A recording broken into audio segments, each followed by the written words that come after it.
So hey guys, my name's Paul. Today we're going to be talking to Brooke Simon. Brooke is all the way from Australia, in Melbourne. How you doing, Brooke? I'm good, thank you. Lovely to meet you. So Brooke has ABI, which is acquired brain injury, and it refers to any type of brain damage that occurs after birth. It can include damage sustained by infection, disease, lack of oxygen, or a blow to your head. Brooke, please introduce yourself. Hi, I'm Brooke. I'm almost 40. I was one of the unlucky ones that was not born with it. I did get my ABI and other disabilities and injuries from some domestic violence that I did encounter quite a few years ago, but I'm doing well now. Firstly, I just want to say how how sorry I am to hear that. That's awful, and I don't think words really can do much justice to kind of relaying the true sort of feelings about that. It's taken 4.5, 5 years, but I'm now pretty much to the best that I'll ever be able to be, which is brilliant.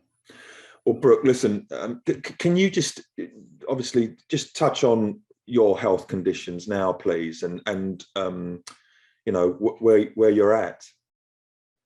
Okay, so I do have the ABI, as you said, and that was from the blows to the head, multiple blows to the head, and I am legally blind in the right eye from a disconnected retina, and partially blind in the left eye from a tear in that retina, and I have middle ear deafness on the right ear.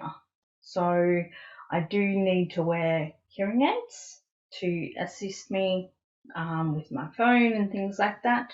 I have had multiple eye operations. I think there was about 4 or 5 I've had so far. Is this something that happened obviously after one incident, and then it sounds to me like you were probably hospitalized? Basically, my situation was, it wasn't just a one-off occasion that it happened. It was multiple daily, and a couple of times a day sometimes. 10 months of that, roughly, about 10 months of that, and I ended up getting to the hospital. He discharged me, and I couldn't, out of that general fear of anyone in that situation, you don't speak. You don't open your mouth and speak. I was smart when he discharged me because he was yelling at me again, and I used a quick thought, and I said, oh, I need to take my medication. I didn't, but he didn't know that. And then I pretended that I didn't have the correct medication and I need to go back to the hospital. And he said, oh, well, I'm not taking you, call an ambulance. We got halfway to the hospital and I opened up and I blurted out everything. I told her what happened. She was beautiful. She wrapped her arms around me. She spoke to her driver. When we got to the hospital, she got security sitting with me, the head of the hospital, and also one of the other nurses who is the head matron of the mental health ward. So I was literally ward bound for 2 of those 3 months for my own safety. So, yeah. Can I ask, did you have parents or friends around you? Did you have a network of support? He would not let me speak to anybody, no family, no friends. My children were only little bubbers at the time. He cut me off from the internet, he even made me change my phone number. He tracked my phone. He set up cameras in the house. He even stopped me from going to university, stopped me from running my business, which I was doing. It was a case of I had to get my children safe first with their father, because their father is not one that did it. but I had to get them safe first. I'm really genuinely pleased and glad for you that things have turned a bit of a corner and are getting better, and that your life has changed for the better. Because it sounds like, frankly, it sounds horrific, and I'm just really pleased that you found some happiness. Thank you. With trauma in life, I think if what doesn't, this is a bit of a funny thing to say, but if it doesn't kill you, I think it makes you It stronger. makes you stronger. Yes, it does. And my nan always said that, and I am a big believer in it as well. And I also say, like, I'm happily engaged now, and beautiful stepdaughter. I see my children often. I'm back in contact with my parents.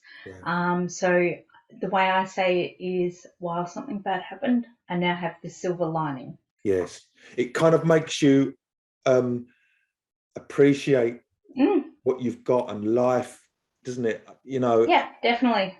You appreciate and you look at things in a different light. Yes. Definitely.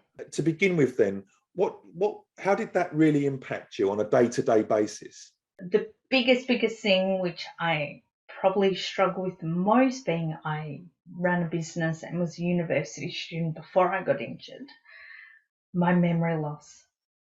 My ABI causes such severe memory loss.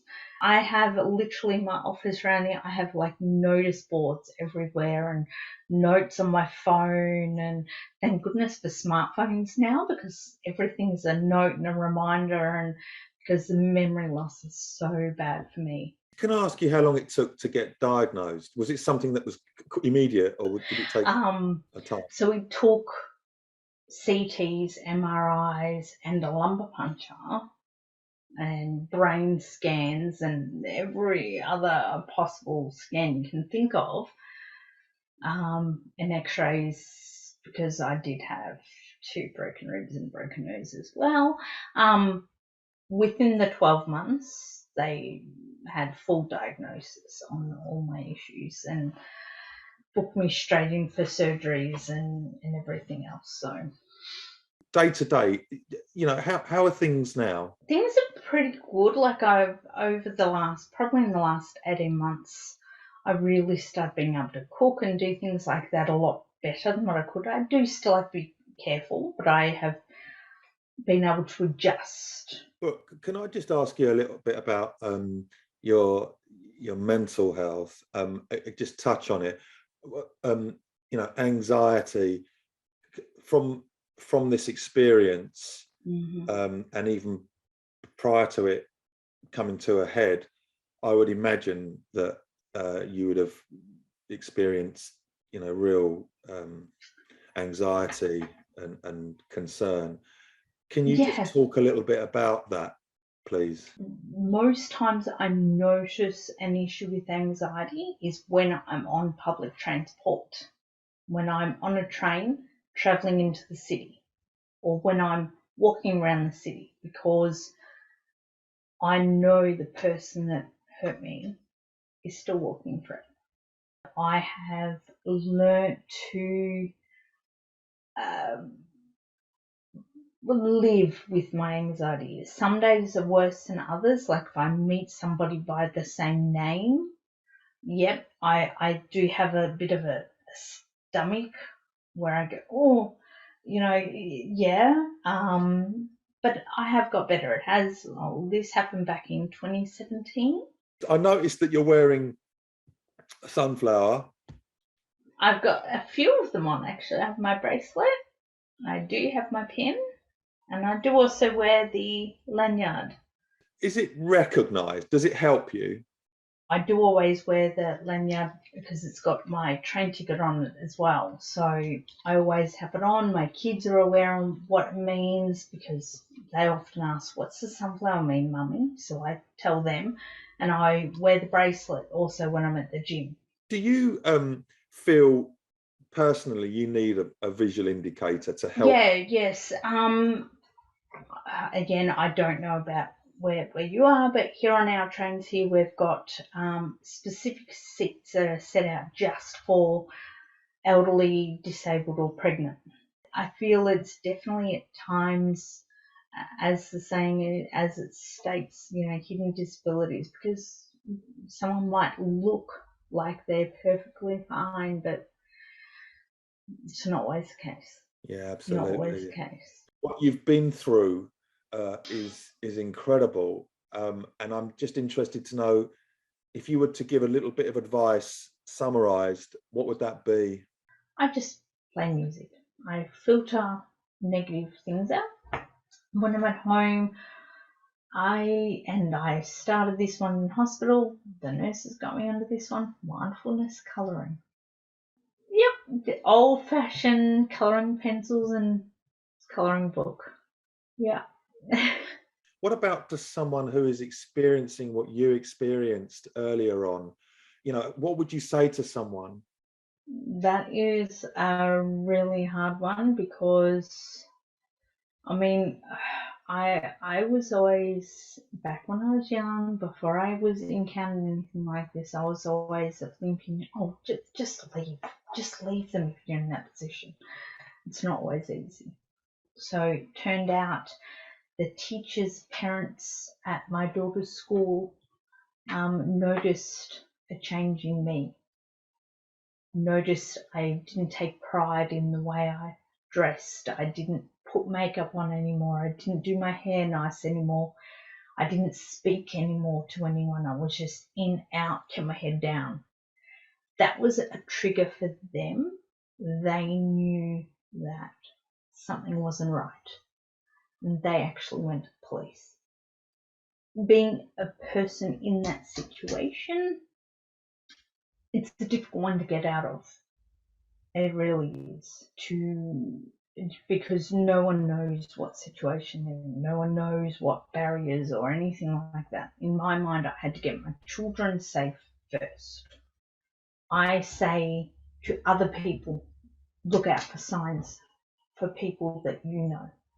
Brooke, listen, it's been a real pleasure to speak with you today, and feel very humbled and privileged to have met you, and for you to have been open about your experiences. It's been really insightful. Thank you ever so much for talking to us. No, you're welcome. You're welcome. Thank you for having me.